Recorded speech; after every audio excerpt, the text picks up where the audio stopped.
Let's Please. do our injury update. Dr. Richard Nauert joining us here on the Buyers Barricades guest line for our injury update, powered by the Sports Institute at TSAOG Orthopaedics and Spine, online at TSAOG.com. Serious medical questions here. Doc, I know you use real terms, not slang terms, but are you familiar with the term glizzy? That's a new one for me, guys. I think I'm, aging out of that type of terminology. Well, of course it's a new one for you, Doc, because nobody calls a hot dog a glizzy. The Express News article, so apparently the Spurs have really expensive hot dogs, the most expensive in the NBA, but the MySA reporter that repurposed this article uses the term glizzy like 6-8 times instead of hot dog.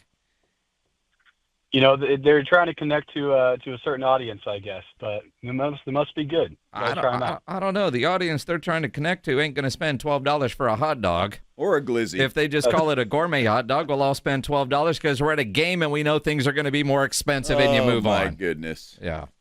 That's the truth. That's the truth. Absolutely. So Kyrie Irving tore his ACL last night. At 32 years old, to tear your ACL in March, how much will this affect next NBA season for Kyrie Irving? Oh, man, it's a tough one. I feel bad for the Mavericks fans out there, but it's likely going to affect most of his entire next season as well. An ACL tear is a significant injury, and it's usually a minimum of about a year to try and get back, and sometimes longer. I mean, Kyrie is in his 15th season. He's 32, but he plays an explosive position in the NBA. That's tough to return back to at a high level, and so he certainly is missing the rest of this year, and he's at risk of missing next year as well. Doc, I've got to ask you a question, and I don't know if you've got the answer to this or if anybody does, quite frankly, but I've heard a lot of people say that since Luka left the Dallas Mavericks, Kyrie's been playing the most minutes of anybody in the NBA. At his age, playing 38 minutes a game, can that contribute to something like this? It's a good question, and it's hard to know for sure. Could, increased minutes and reps on his body lead to potentially an injury like this? Possibly. But at the same time, watching the replay of what happened, it seemed like a little bit of a freak non-contact type injury. It's hard to know if this would have happened, a few months ago, if it would have had the same result.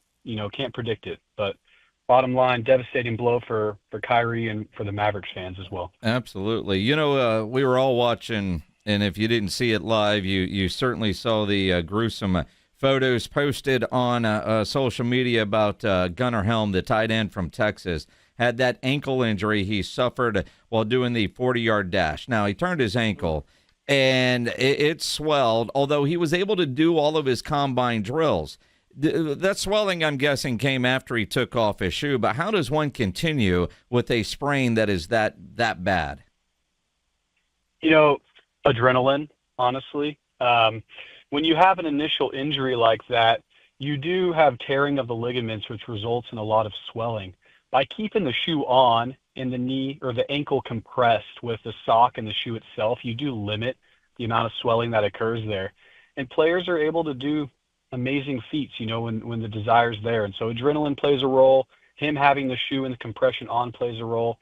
Certainly once that comes off, the body's able to relax, the swelling develops and worsens, and you have to rehab and manage it from there. But also, he's just a tough kid. I mean, that's a tough one.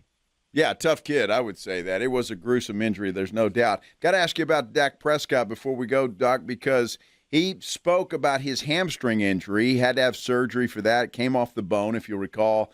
And he said he wasn't running yet, at full speed anyway, but that he would be ready. Do you see anything that to indicate that he's wrong, that he wouldn't be ready for opening season?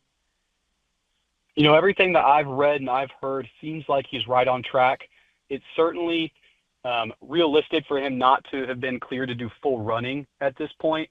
With that hamstring injury where he had it, which is the top part of the hamstring as it comes off the bone on the pelvis, it's such a powerful muscle. And the response when you're running is to tension that muscle where it has the ability to kind of pull on that pelvis. And so it's something that you don't want to clear him to do that until it's fully healed and he passes all of his testing. And so they're being, of course, normally cautious with that.